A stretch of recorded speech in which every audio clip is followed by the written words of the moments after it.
तो आप नोट्स कैसे बनाते थे, थोड़ा सा बताओ आप। नोट्स सर मैं जो है बिल्कुल रफ तरीके से बनाता था। ओके। अक्सर बच्चे क्या करते हैं, स्टूडेंट्स क्या करते हैं कि अगर किसी किताब को पढ़ रहे हैं, तो नोट्स में भी क्या करेंगे, एक और किताब ही छाप देंगे, एक समरी कर देंगे ज़्यादा से ज़्यादा, थोड़ी सी उसको छोटी कर देंगे। प्रॉपर सेंटेंसेस लिख लिख के, पैराज लिख लिख के। So that is not the way to go, I personally believe. क्योंकि नोट्स जो हैं अल्टीमेटली रिवाइज करने में आपकी बहुत मदद करते हैं। सो यहाँ पे मेरा इंजीनियर निकल के आता था, आप ये कह सकते हैं। एकदम रफ तरीके से फटाफट जो है, जितनी बुरी हैंडराइटिंग में बस मुझे समझ में आ जाए, उस हिसाब से फटाफट नोट्स बनाता था, एकदम शॉर्ट फॉर्म्स यूज़ करते हुए।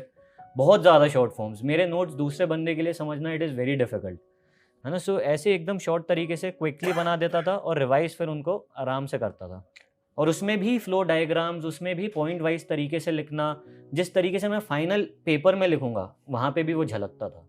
मैंने शॉर्ट नोट्स बनाए, फिर जैसा आपने स्पेक्ट्रम के भी शॉर्ट नोट्स जी, बिल्कुल मैंने स्पेक्ट्रम के भी बनाए। मेरे से ओके। बुक से रिवाइज़ होता ही नहीं है। Okay. Let me be very clear with this.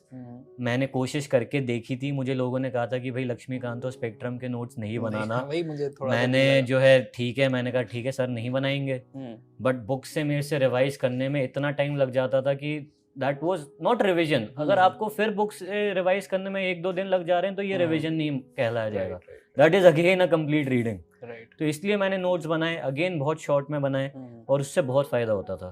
तो जो चीज़ अगर मुझे 2-3 दिन लग जाते रिवाइज़ होने में, वो 7-8 घंटों में हो जाता था। और फिर टेस्ट ज़रूर देता था। सो अगर फ्रीडम स्ट्रगल पढ़ ली, तो उस पे टेस्ट दूँगा, एंड अगेन मुझे जो सीखने को मिला, I will add it in my notes. तो टेस्ट लिख लेता था, बट मेंस टेस्ट, एंड जब भी पढ़ता था, मैं कोई भी किताब पढ़ रहा हूँ, मैं मेरे सामने जो है प्रीवियस ईयर क्वेश्चंस जो मेंस में आए, वो हमेशा रहते थे, ओके। ताकि पढ़ते वक्त मुझे आइडिया लग जाए कि इन टॉपिक से ऐसे-ऐसे सवाल पूछे हैं। That's really awesome that strategy. Is very important I believe. आपको आइडिया होना चाहिए जो आप टॉपिक पढ़ रहे हैं, उसको किस ढंग से पढ़ना चाहिए, and that can only be reflected if you are giving test, if you are seeing past year papers. अच्छा।